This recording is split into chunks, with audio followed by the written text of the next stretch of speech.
Muito obrigado, pastor Arilton, pelas reflexões direcionadas à nossa saúde.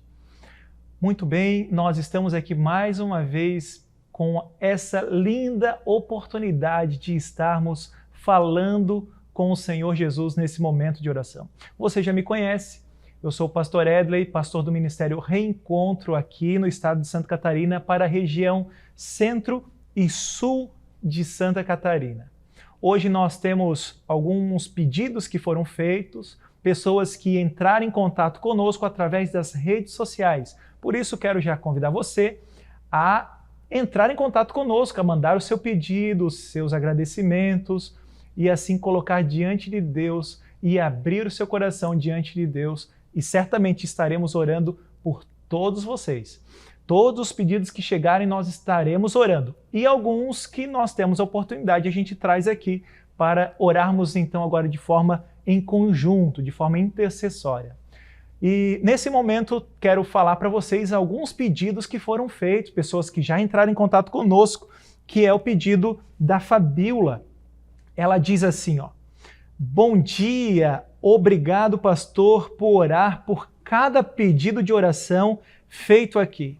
Que Deus continue abençoando a vida de cada um de vocês e que possa continuar sendo essa bênção na vida de cada um dos seus ouvintes. Que legal, Fabíola. Certamente as orações aqui são feitas em favor de cada pedido, então tenha certeza que nós estaremos orando pelo seu pedido e também Deus está disposto a abençoar a cada um dos ouvintes, das pessoas que estão conectadas e atentas nesse momento. Também a Luzia, ela fala assim, ó: Pai querido, sou muito grata por tudo. Abençoe, Senhor, a minha família. Jardim Freire é a família. E ela diz assim, ó: e abençoe também todos os pastores. Amém, Luzia, amém. Muito obrigado também por mencionar aqui os pastores e também por mencionar e entregar a sua família nas mãos do Senhor Jesus. Também a Dulcineia, ela fala assim, ó: bom dia, Dulcineia, a paz do Senhor Jesus Cristo. E ela diz assim, ó: que todos tenhamos uma abençoada semana. Amém, que bênção, que bênção. Que a paz, que a presença de Jesus esteja com cada um de nós, de forma especial com você e com a sua família também, Dulcineia. A Terezinha Medeiros, ela diz assim, ó: bom dia, pastor, que o Espírito Santo de Deus continue a lhe usar para que as orações que o Senhor faz abençoe a todos nós que lhe assistimos. Ao Senhor e os nossos familiares também, em nome do Senhor Jesus Cristo. Amém. Amém, irmã Terezinha, que legal podermos entregar a família, a vida do pastor Arilton, mas também todos os nossos queridos, a nossa vida e a nossa família nas mãos de Deus. Eu quero levar você agora para uma breve reflexão na palavra do Senhor, que é na carta de Paulo aos Colossenses, no capítulo 4, diz assim, ó, capítulo 4, verso 6, diz assim: não andeis ansiosos de coisa alguma. Em tudo, porém, sejam conhecidas diante de Deus as vossas petições, pela oração e pela súplica, com ações de graça. Que texto espetacular! Não andeis ansiosos. Normalmente, nós carregamos cargas de ansiedade, preocupações, inquietações, incertezas. Todos nós temos algumas coisas dessas. E agora aqui Paulo fala assim, ó: não andem ansiosos. Sejam, contudo, conhecida a Deus as vossas petições, pois é Ele que pode ouvir, é Ele que pode trazer a solução para os nossos problemas. É Ele quem está preocupado em tornar a nossa vida um pouquinho mais e fazer da nossa vida um pouquinho mais feliz, um pouquinho mais santa, um pouquinho mais para perto dele. E por isso, você que está cansado, que talvez está até nesse momento pensando assim em desistir, acessou agora esse canal, entrou agora, está vendo aqui nesse programa do SBT e talvez está até desanimado, não sabe nem o que vai fazer da vida, talvez está passando até por um momento difícil ou dificuldades no trabalho, talvez com questões de saúde, com questões familiares, talvez a família pode estar se desfazendo. Querido, agora é a hora de se entregar a Jesus. Agora é a hora de entregarmos tudo para Ele, tudo nas mãos dele e muito mais do que entregar, fazer o plano de Deus ser colocado em prática na nossa vida. Por isso, se você tem esse desejo de se entregar, de entregar a sua família, de quem sabe começar uma nova vida em Cristo Jesus, se você pode, feche os seus olhos. Se você não pode fechar os olhos, mantenha-se conectado e concentrado nesta oração. Vamos falar com Deus? Senhor nosso Deus e nosso Pai, obrigado, Senhor, porque nesse dia, logo de manhã cedinho, temos a oportunidade de ter esse encontro contigo, de poder ouvir a Tua voz, de poder entregar a nossa vida em Tuas mãos. E diante de alguns pedidos e agradecimentos que aqui foram feitos, nós queremos entregar também os nossos pedidos, os nossos clamores, as nossas angústias, incertezas, medos, preocupações que infelizmente carregamos aqui nesta vida. Por isso, Senhor, ouve a oração agora do teu filhinho que está conectado, da tua filhinha que está conectada nesse momento. Ouve, Senhor, a oração. Atenda, Pai, conforme a tua vontade e traz paz a esses corações que hoje estão agitados, estão com certas incertezas e por isso, Senhor, derrame as suas bênçãos na vida de cada um dos teus filhinhos. Nos ajude, Senhor, a estarmos pertinho de Ti todos os dias. Esse é o nosso pedido, o nosso agradecimento e a nossa oração, em nome de Jesus. Amém, Senhor. Muito bem, amigos, chegou agora o momento de estudarmos a Bíblia aqui no programa. Estamos numa série chamada Nisto Cremos. Esta série trata das 28 crenças fundamentais da Igreja Adventista do Sétimo Dia. Quer saber o que os adventistas pensam? O que eles compreendem sobre a Bíblia? Então nos acompanhe ao longo desta série de 28 programas. Chegamos ao nosso 7º programa e hoje vamos estudar sobre a natureza do homem. Ontem vimos sobre a criação de todas as coisas, hoje vamos estudar especificamente a natureza do homem, como o ser humano veio à existência. Tema muito especial e complementar daquilo que nós vimos ontem. Mas antes de avançarmos, eu tenho um pedido todo especial a fazer para você. Se você gosta desse programa e quer nos apoiar financeiramente, quero convidar você a fazer a sua doação. Nós preparamos aqui uma chave Pix, que é o nosso e-mail, para você poder fazer a sua doação. O nosso e-mail é doi@primeirodeus.com.br. Repetindo, doi@primeirodeus.com.br. Pastor Arilton, a doação tem que ser de quanto? Ela não tem que ser, ela pode ser do valor que você desejar, aquilo que Deus colocar no seu coração. Mas se você acha que esse programa é importante para ajudar a levar o Evangelho às pessoas que não conhecem, para abençoar a vida de pessoas, então faça a sua doação e se junte àqueles que estão patrocinando esse programa. Desde já, minha gratidão a todos os que apoiam esse programa financeiramente. Que Deus possa abençoá-los grandemente com as ricas bênçãos dos céus. Vamos então estudarmos a Bíblia agora. Então, antes de começar o estudo, eu queria convidar você para nós orarmos, pedindo a bênção do Senhor. Ora comigo? Nosso Pai, estamos felizes em poder estar juntos mais uma vez para estudarmos o Teu livro sagrado. Queremos convidar ao Deus Espírito Santo que esteja conosco, que seja o nosso professor mais uma vez, abrindo nossa mente à compreensão e o nosso coração à aceitação da palavra. É a nossa oração. Em nome de Jesus. Amém. Muito obrigado por ter orado comigo. Então vamos ao tema de hoje, a origem do homem.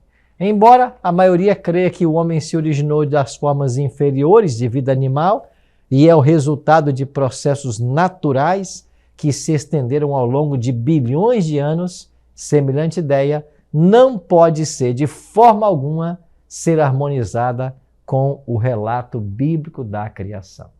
E quando a gente vai aqui para a Bíblia, primeiro capítulo, Gênesis capítulo 1, verso 1, começa a obra criadora de Deus. E aqui já nos é informado que Deus criou todas as coisas, inclusive o ser humano, conforme sua imagem e semelhança. A origem da raça humana é encontrada num concílio divino. Olha aí, em Gênesis 1, 26. Façamos o homem à nossa imagem. O verbo e o pronome aparecem aqui no plural, indicando o trinitarismo da divindade. Deus Pai, Deus Filho e Deus Espírito estavam tomando parte na criação. Por que nós sabemos que tratava-se da Trindade? Porque Deus ele é o Criador de todas as coisas. Mas a Bíblia ensina, através de Paulo, que Jesus é o agente da criação. E em Gênesis 1:2 diz que o Espírito de Deus pairava por sobre as águas. Ele já estava presente na criação. Assim nós concluímos de que o ato criador de Deus envolveu as três pessoas da divindade. É por isso que em Gênesis 1:26 é dito: façamos um homem. Um concílio divino, Deus Pai, Deus Filho e Deus Espírito estão conjecturando, conversando a respeito da criação de todas as coisas. E aqui, a criação do homem. Deus formou o homem do pó da terra, diz Gênesis 2, verso 7, utilizando matéria pré-existente, mas não outras formas de vida, tais como a de animais marinhos ou animais terrestres. Deus pega o pó da terra, molda o boneco, e quando estava pronto aquele boneco de barro, a Bíblia diz que Deus soprou no nariz de Adão o fôlego de vida, o sopro de vida, e o homem passou a ser alma vivente. Nós vamos aprofundar esse assunto mais à frente, mas eu vou dar um spoiler para você. Nós não temos uma alma, nós somos uma alma. A Bíblia diz que o homem, quando juntou o fôlego de vida e o pó da terra, ele passou a ser alma vivente. Ele não tem uma alma, ele é uma alma. Para ficar bem claro na nossa mente, quando você lê na Bíblia a palavra alma, você pode substituí-la por pessoa. O que é uma alma? É uma pessoa. Cada pessoa é uma alma. Não existe essa história de que o homem tem uma alma. Não, nós somos uma alma. Veremos isso com mais detalhes mais à frente, mas eu já vou dar um spoiler para você sobre esse assunto. Então Deus formou o homem do pó da terra. A criação do homem representa o ápice, o ponto mais alto de toda a criação divina. E Deus incumbiu o homem, criado à sua imagem, de tomar conta do planeta Terra e de toda a vida animal. O homem não foi criado para viver ocioso. A ociosidade não fazia parte dos planos de Deus. Deus deu a Adão a função de cuidar dos animais. E uma das primeiras tarefas que Adão recebeu foi de colocar nome nos animais. Agora você já imaginou a capacidade mental de Adão de ter diante de si milhares de espécies e dar nome a todos os animais, a todas as criaturas que Deus formou e jamais se esquecer desses nomes? Se eu pegar aqui 10 objetos e der para que você dê nomes diferentes nesses 10 objetos, quando você nomear o 10º, certamente você não saberá mais o nome do primeiro. Isso acontece hoje com nossa mente. Agora imagine como era a mente de Adão, ao depois de nominar todos os animais que Deus havia criado, jamais se esquecer dos seus nomes. Isso fala da capacidade mental, intelectual que Deus criou, que Deus deu ao ser humano ao criá-lo. Ele foi criado à imagem e semelhança divina. Adão já foi criado um ser maduro. É claro que ele estava passivo de desenvolvimento ainda, mas ele não foi criado uma criança, ele foi criado um homem maduro, com todos os órgãos desenvolvidos, com sua capacidade lógica desenvolvida, com o cérebro desenvolvido, extraordinário. Ao estudarmos sobre a criação na Bíblia, nós ficamos pensando quão maravilhoso é Deus. Então, há uma unidade na natureza humana. O homem é uma alma vivente. A equação escriturística é muito clara. Pó da terra, os elementos do barro, mais fôlego de vida é igual a um ser vivente ou alma vivente. A união dos elementos da terra com o fogo de vida resultou numa criatura vivente ou numa alma.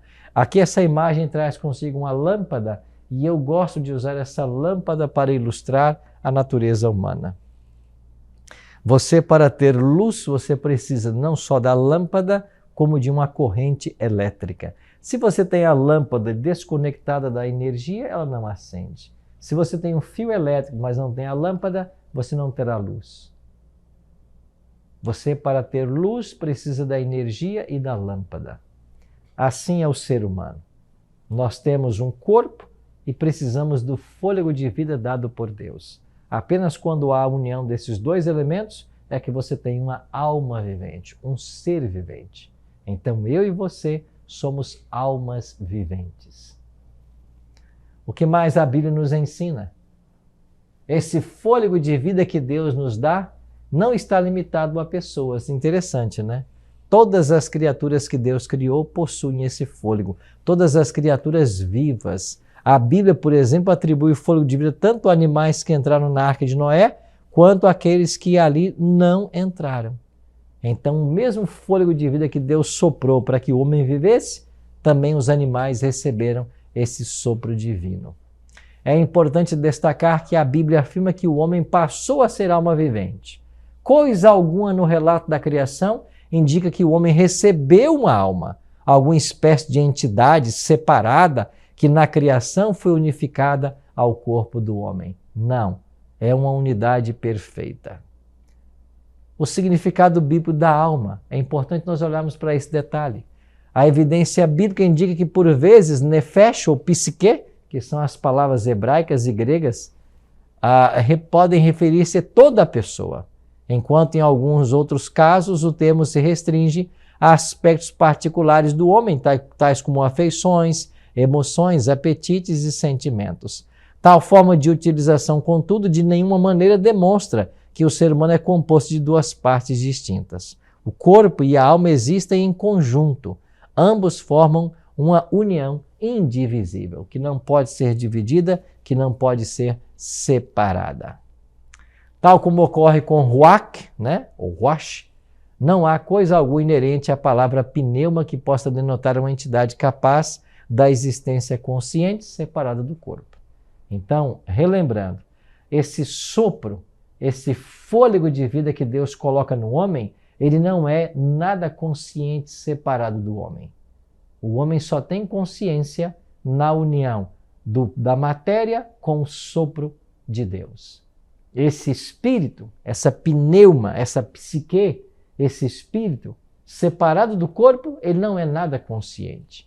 É por isso que essa ideia de que quando a pessoa morre e a alma sai do corpo, que a alma passa por processos reencarnatórios, que a alma vai para um outro plano, que a alma vai para o céu, isso tudo é mentira. Não existe isso. A Bíblia ensina que não existe nada de consciente no homem que sai do corpo.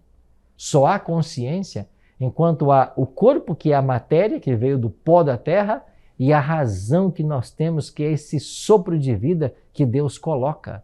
É a união, a junção desses dois elementos que formam uma alma, que formam um ser humano.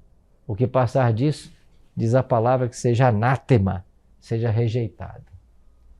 Então, há uma unidade entre corpo, alma e espírito. Embora a Bíblia veja a natureza do homem como uma unidade, ela não define precisamente o relacionamento entre corpo, alma e espírito, pois, por vezes, alma e espírito são usadas como sinônimos, e em certo momento o homem é caracterizado como corpo e alma, no outro momento como corpo e espírito. Então, são palavras usadas para destacar as três dimensões da vida humana: físico, mental e espiritual. Essa união tripla. Paulo fala dessa união. O espírito pode ser compreendido como o mais elevado princípio da inteligência e dos pensamentos. A alma, quando considerada separadamente do espírito, podemos entender a porção da natureza que encontra a expressão nos instintos, nas emoções, nos desejos. Então, a junção de corpo, alma e espírito é que faz a integralidade do ser humano. Essa união indivisível e harmoniosa. Isso torna-se claro em todo ser humano que é uma união indivisível.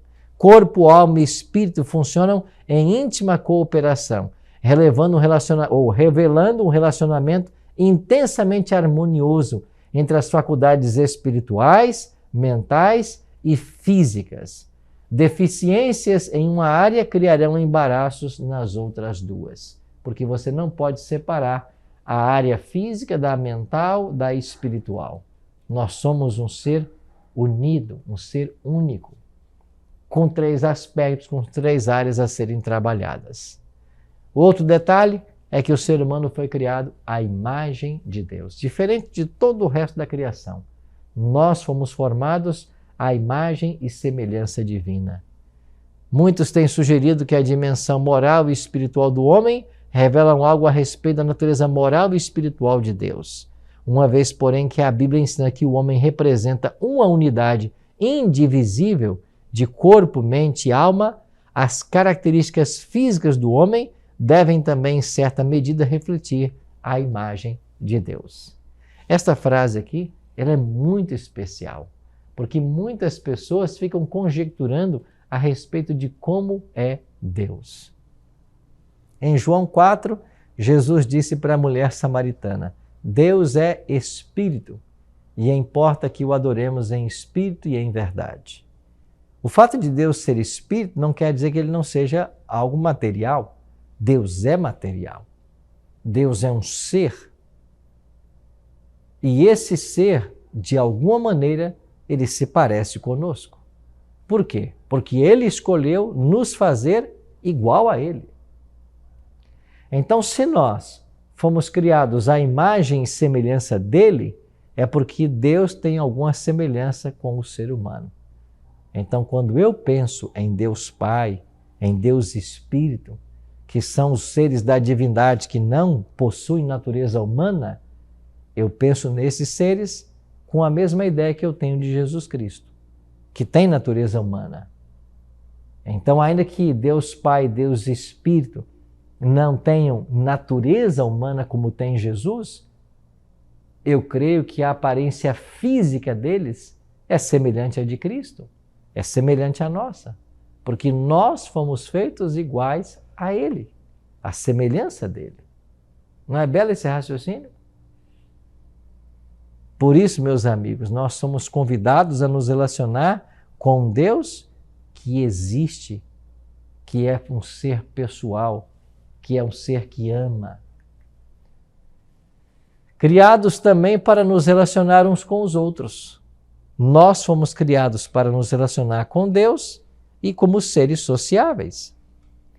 Da mesma forma como os 3 membros da divindade se acham unidos através de amorável relacionamento, assim fomos nós criados para o companheirismo encontrado na amizade e no matrimônio. Através de tal relacionamento, temos a oportunidade de viver em favor de outros. Ser genuinamente humano significa ser orientado no sentido de relacionamento com outros. Eu e você fomos criados para nos relacionar. É por isso que a lei de Deus se resume em 2 mandamentos: amar a Deus e amar ao próximo. Você só pode amar a Deus quando você se relaciona com Ele. Você só pode amar ao próximo quando você também se relaciona com Ele. Porque o nosso amor deve ser transparecido em ações, em relacionamentos, em atitudes. É assim que nós de fato demonstramos que amamos. Amar de palavras às vezes não é suficiente. Então nós fomos criados para esse tipo de relacionamento. Uma outra tarefa que Deus deu a Adão e Eva era que eles deveriam cuidar de toda a natureza, do planeta que Deus criou para ser o seu habitat. Foi na qualidade de representante de Deus que o homem foi colocado como regente das formas inferiores de vida. Portanto, não somos vítimas das circunstâncias, dominados pelas forças do meio ambiente. Pelo contrário, Deus nos comissionou a contribuirmos positivamente para a configuração do ambiente, ao utilizarmos cada situação para levar à realização a vontade de Deus. Quando Deus criou Adão, ele disse: você vai ter domínio sobre todas as coisas. Dominai a terra, sujeitai-a. Ou seja, tudo estava diante de Adão para que ele cuidasse. Adão tinha ali no Jardim do Éden uma atividade laboral. Ele tinha atividade de cuidar do jardim, cuidar das plantas, dos animais. Ele era o governador de toda a criação que Deus havia feito. A gente fica pensando como deve ser belo esse momento, né? Em que o santo casal ali estava em harmonia com Deus, em harmonia com a natureza. Nós não sabemos quanto tempo se passou desde a criação do homem até o momento em que eles caíram em pecado. Mas esse espaço de tempo, que nós não sabemos quanto, deve ter sido um espaço de tempo maravilhoso. O homem governando sobre toda a criação, cuidando de tudo que Deus havia criado com tanto zelo, com tanto amor. O homem se relacionando com Deus e se relacionando com as criaturas que Deus criou, com o ambiente que o Senhor formou. Um outro detalhe a respeito da criação é que na criação nossos primeiros pais receberam a imortalidade, embora sua conservação estivesse condicionada à obediência. Tendo recebido acesso à árvore da vida, destinavam-se eles a viver para sempre, e a única forma pela qual poderiam ameaçar seu estado de imortalidade seria através da transgressão. Então preste atenção, quando o ser humano saiu das mãos do Criador, nós saímos imortais. Fomos criados para ser imortais, para viver para sempre. Agora, esta imortalidade, perpetuada pelo acesso à árvore da vida, estava condicionada à obediência. Por que obediência? Porque Deus, ao criar o ser humano, precisava antes testá-lo para saber se ele poderia ser integrado à família humana, à família celestial.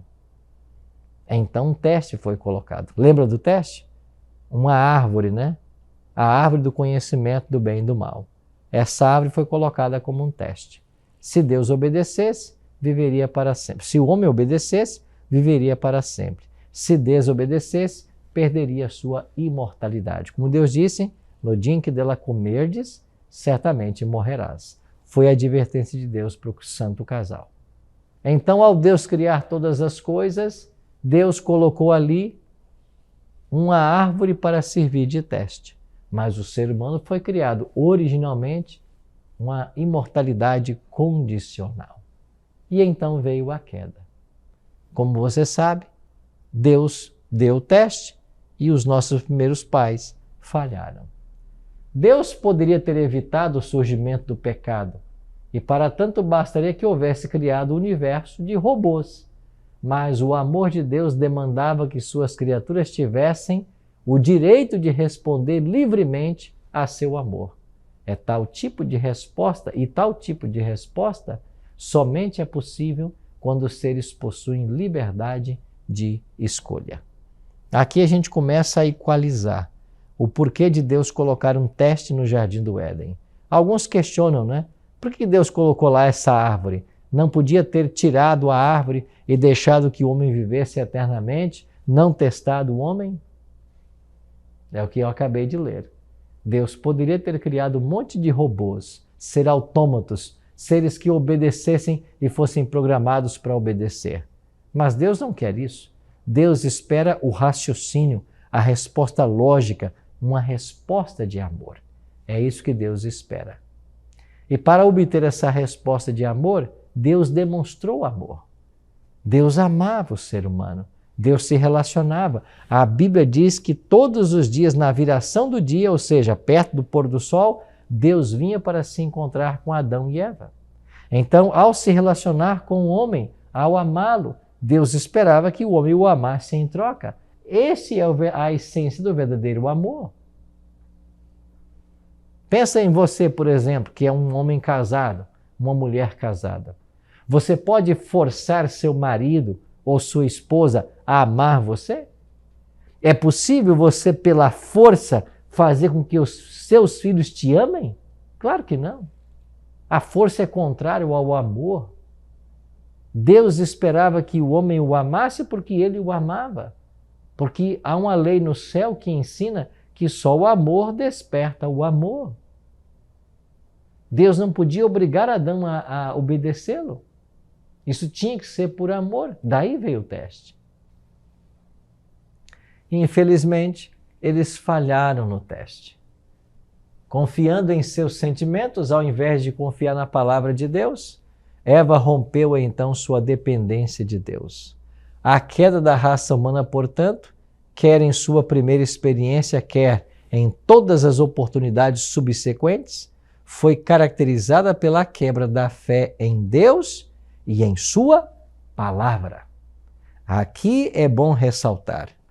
Eva caiu em pecado porque ela descreu da palavra de Deus. Ela duvidou do que Deus havia dito. Deus disse, vocês podem comer de todas as árvores do jardim, menos desta, porque no dia em que dela comerdes, vocês morrerão. Veio a serpente e disse, não, Eva, você não vai morrer. O dia que você comer, os seus olhos se abrirão e vocês serão conhecedores do bem e do mal. Então, o pecado se originou na dúvida da palavra. Eva deixou de confiar na palavra de Deus e passou a confiar na palavra de Satanás. Você percebe que hoje não é diferente? Muitas pessoas estão em pecado, estão no caminho errado, porque deixam de confiar na palavra de Deus, na Bíblia, e dão origem, e dão a razão ou ouvidos a vozes satânicas, as vozes satânicas, a instrução do erro, da mentira. Pegue um exemplo. Nós acabamos de ver que o homem foi criado imortal, mas poderia morrer se ele não obedecesse. O homem é mortal, então. Ezequiel 18 diz isso, né? Verso 20, a alma que pecar, essa morrerá. Mas existe aí no mundo religioso uma mentira. A alma é imortal. A alma não morre. Essa é a primeira mentira que o diabo contou lá no Éden.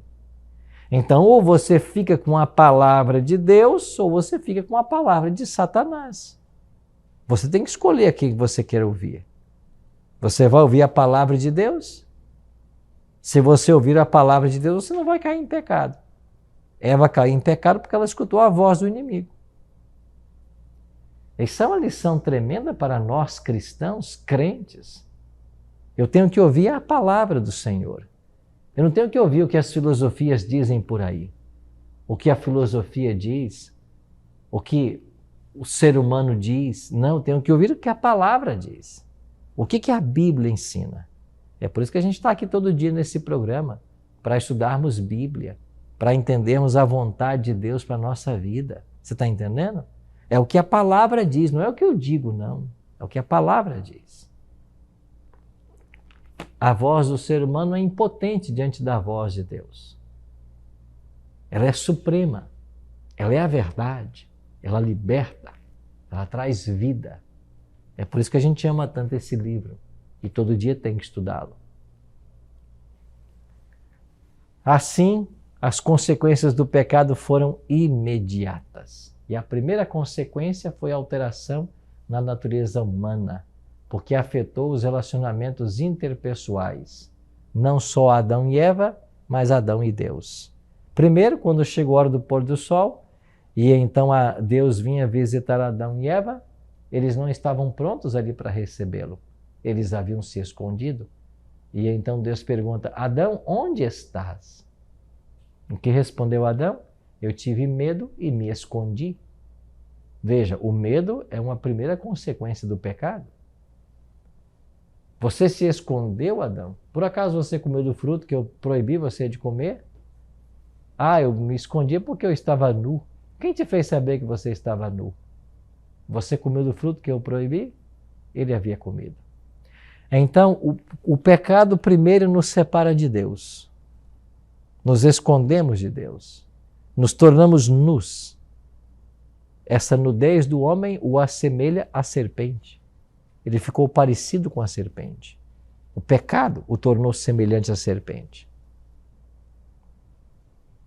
O pecado também nos separa uns dos outros.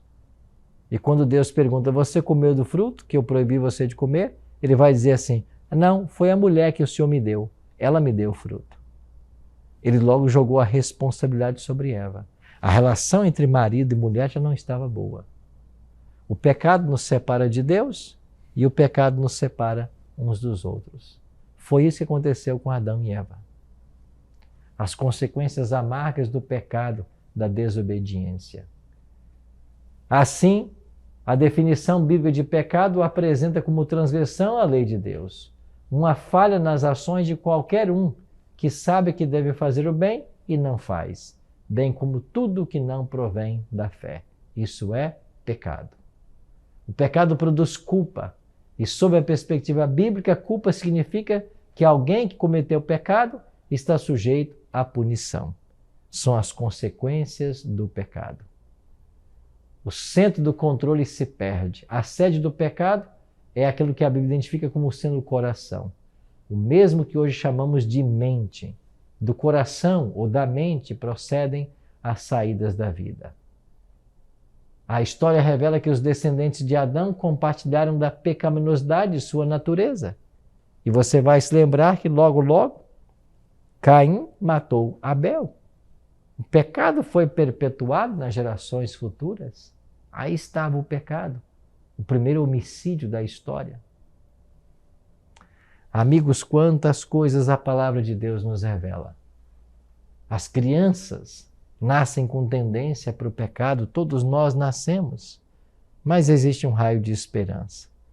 A despeito da queda de nossos primeiros pais, a despeito das consequências do pecado que eles receberam, Deus tinha um plano para resgatar o ser humano. E esse plano foi apresentado pela primeira vez em Gênesis 3, verso 15, quando Deus disse que ele faria inimizade entre a mulher e a serpente. Ali estava sendo prometido que um dia o Messias viria para resolver o problema do pecado. É maravilhoso saber que no mesmo capítulo que surge o pecado, também Deus já apresenta um plano para resolver o problema do pecado. E eu e você podemos hoje ter a vitória sobre o pecado e voltarmos à eternidade como nós tínhamos no passado, quando saímos das mãos de Deus, através do Messias prometido. Sim, meu prezado amigo, minha prezada amiga, em Cristo a vida eterna. Nós podemos voltar à harmonia edênica e recebermos o dom da vida eterna se nós estivermos em Cristo Jesus. Por isso, nesse dia, abra o seu coração, permita que Jesus seja o Senhor da sua vida e que Ele te ajude na sua caminhada espiritual. Ora comigo. Nosso Pai querido, muito obrigado, Senhor, pela esperança de vida eterna que reside em nosso coração. Muito obrigado por sabermos que o Senhor nos criou perfeitos, santos, e um dia voltaremos a essa perfeição e santidade. Cuida de nós nesse dia, é a nossa oração. Em nome de Jesus. Amém.